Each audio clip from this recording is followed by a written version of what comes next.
As you know, every Claude chat disappears the second you close it, which means every morning you're retyping the same context, the same setup, the same prompt, and losing hours every week doing it. But here's the thing, that just changed. Claude shipped live artifacts, and they solve a massive problem that used to feel impossible. In short, they remember your setup, your live data, and they pull from your apps every time you open up your artifacts. So today you'll learn the correct way to use artifacts and exactly how they work, whether you should be using them or not. In a few examples, we'll build step by step so you know how to build them. And by the way, I'm Marlon. I live in this AI space and I do this stuff all day long. And better yet, in the next few minutes, you'll discover how to save hours per week with these live artifacts. And it's a lot easier than you think, but most people are using them wrong. So we are just in Claude Desktop, just in the chat function. We are going to toggle over here and we're going to go to Cowork. That's where the magic begins. And as you can see, we have live artifacts, okay? And I'm gonna break everything down for you. We have a few going right now, and we're actually gonna build one out just to show you how simple it is. Now, we can do it two ways. We can come over to the tab here, New Artifact, and essentially what we can do is we can chat with Claude. Now, Claude is actually gonna use their own prompt for us. I want you to make a live artifact, explain what live artifacts are in Cowork, then look at my connectors. And you have to realize connectors are kind of the foundation of these live artifacts.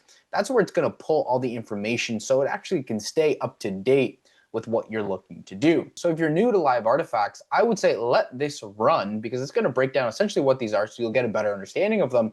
More importantly, it's going to look at your connectors and your MCP servers to suggest the best artifacts it should build for you. Now, the second way to build an artifact and the way I like to build them is simply if you have an idea of what you already want. So all we're going to do is in Cowork, we're going to come to new task. We're simply just going to give it a prompt. We're just going to create a content idea catcher. So it's important to note, number one, we did say build a live artifact. That's always super important. And then we basically gave it some things I want it to do, right? So it's going to pull from inbox signals. It's going to have some personal notes from Notion. As you can see down here, this is the context. So connectors, again, we'll go through that.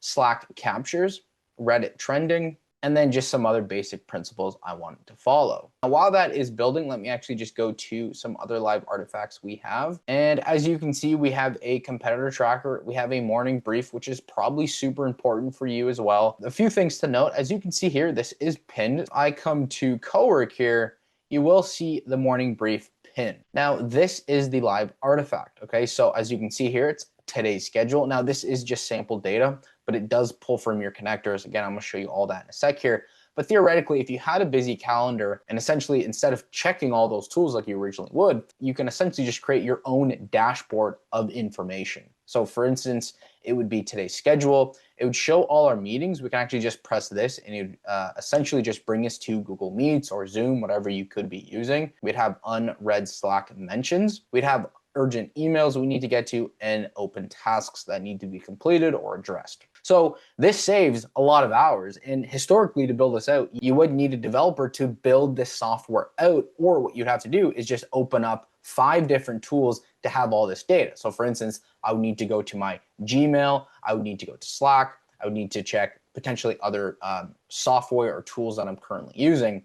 The beautiful thing about artifacts is I can have it all in one section. And again, we're now entering the era of personalized software. By the way, if you're liking this content, subscribe. Best case scenario, you learn the world's greatest technology. Worst case, you get bored, you unsubscribe in the next 5 seconds, 5 minutes. Totally fine with me. And then we do have a competitor tracker. Again, it is pinned up at the top here. We can reload if we want for just new data. You can also just request a refresh button down here. Again, it is a live artifact, so you can play around with it however you'd like. But imagine you did have some competitors in your space that you want to keep an eye on. And anytime they posted something or came out with something, you could essentially have that resource populate within this artifact. If we wanted to update or edit anything, we just come to here and we just go edit. And this would obviously give us the ability to create anything, to add anything. And it's really simple to edit it. So for instance, if you didn't like the layout of this artifact, we could just basically say, please change the background of the artifact to white and just change competitor tracker and the last scanned with the date to black. We're gonna come here, we're just gonna update. Again, very easy, and there you go. So we're back here with our idea catcher. Now, this prompt here, I should have mentioned prior, I want you to brainstorm just with a chat. Now, these models are getting very intuitive.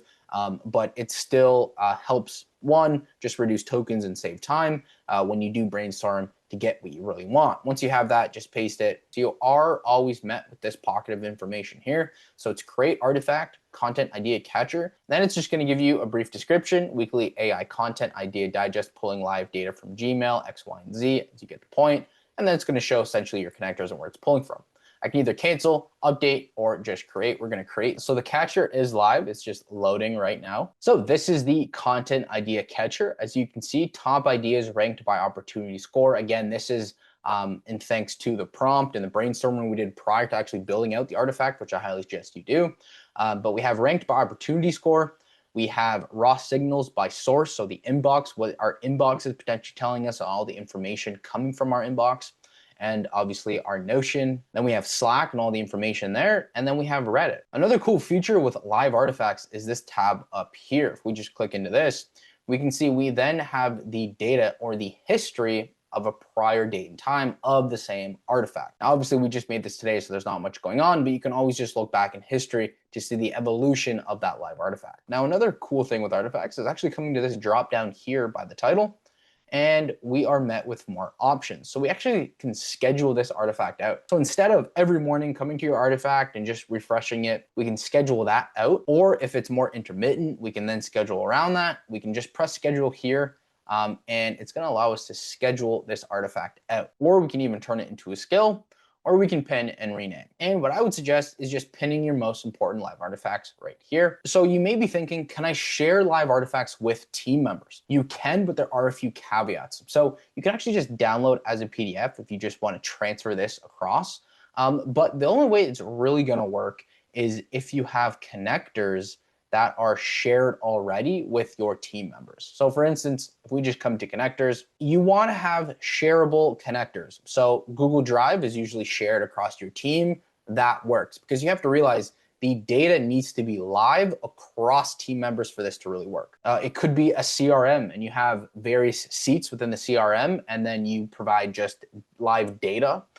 It could be a Google Calendar via the CRM, so everyone has access to it, and that information is all live and all your reps get it, for instance. Like, for instance, personal Gmail is very difficult because the other recipient doesn't have access to your personal Gmail. So you want to be thinking who has access already for the connectors. You kind of just want to go through your connectors list and think, okay, what software am I already using with my team that we simply can just streamline this process? Another thing you have to do is obviously ensure that your team members do have access to Cowork, and then they can actually just view it like we are here, the shared live artifact, or you can actually connect this to Vercel and have this hosted on the web essentially, and they can always come back to it like any website. So those are a few options that you can do when you're trying to share it with other team members. So essentially those are artifacts. There's a massive use case there. Build your first one this week. Start with the morning brief or just anything that would seem to be the most useful. If you like that type of content, subscribe. At best case scenario, you'll learn the world's greatest technology. Worst case scenario, you'll get bored, unsubscribe the next 5 seconds, 5 weeks. It does not matter to me. Other than that, my friends, stay human, and I'll see you next time.